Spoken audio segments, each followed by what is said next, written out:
Today start बघायचं आपल्याला. Accept the any string from युजरकडनं स्ट्रिंग ॲक्सेप्ट करायची आहे आणि delete the vowels from that string. त्या स्ट्रिंगमधले ओव्हल जे ते डिलीट करायचे. फॉर एक्झाम्पल कन्सिडर करा आपली स्ट्रिंग अमोल आहे. अमोल या स्ट्रिंगमध्ये जे ओव्हल्स आहेत ते डिलीट करायचे. रिमेनिंग आउटपुट आपल्याला यायला पाहिजे ML. मग गिवन स्ट्रिंगमधनं जे ओव्हल्स आहेत ते डिलीट होऊन आउटपुट रिटर्न द आउटपुट आपल्याला भेटलं पाहिजे ML. मग ए आणि ओ हे ओव्हल्स आहे. ओव्हल्स डिलीट करून आउटपुट आपल्याला MLने लागतं आहे. Using C programme.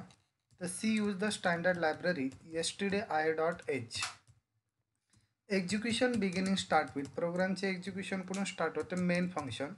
String store करताना data type character string variable A या व्हेरिएबलला साईज किती असाइन केली? 100.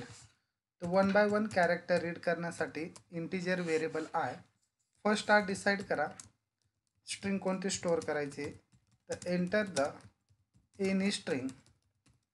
एंटर केलेली होल लाईन रीड करण्यासाठी आपल्याला फंक्शन दिलेलं आहे गेटेस. तर कन्सिडर करा एंटर केलेली स्ट्रिंग आपली अमोल आहे. अमोल ही स्ट्रिंग कोणत्या व्हेरिएबलमध्ये स्टोअर झाली? ए. 1 बाय 1 कॅरेक्टर रीड करण्यासाठी आय इनिशियलाइज कडून स्टार्ट केला आपण 0पासनं. I is a less than. कोणापेक्षा लेस पाहिजे? एंटर केलेल्या स्ट्रिंगच्या लेंथपेक्षा. तोपर्यंत आय काय होत चालेल? Plus plus. मग आयची व्हॅल्यू किती आहे? 0.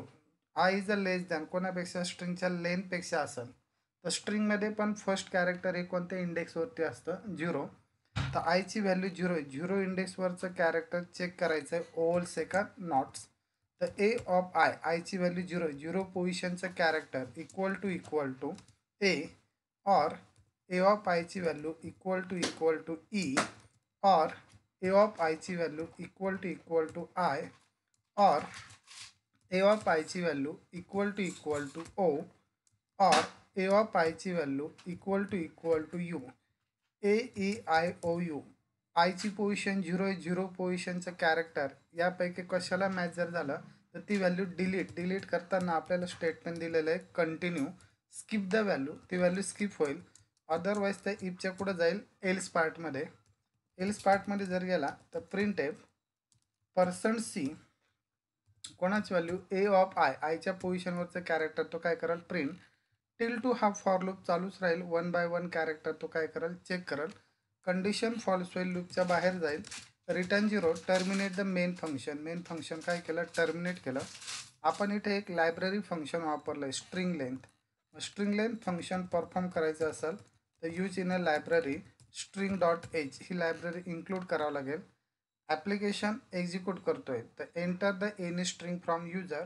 Delete the vowels from that string. त्या स्ट्रिंगमधले जे ओव्हल्स आहेत ते डिलीट करायचे आहे. तर मी स्ट्रिंग एंटर करतोय. Enter the string Aditya. Aditya या स्ट्रिंगमध्ये जे ओव्हल्स आहेत ते डिलीट झाले पाहिजे. तर रिटर्न द रिझल्ट DTY हा रिझल्ट तो काय करेल? आपल्याला डिस्प्ले करेल.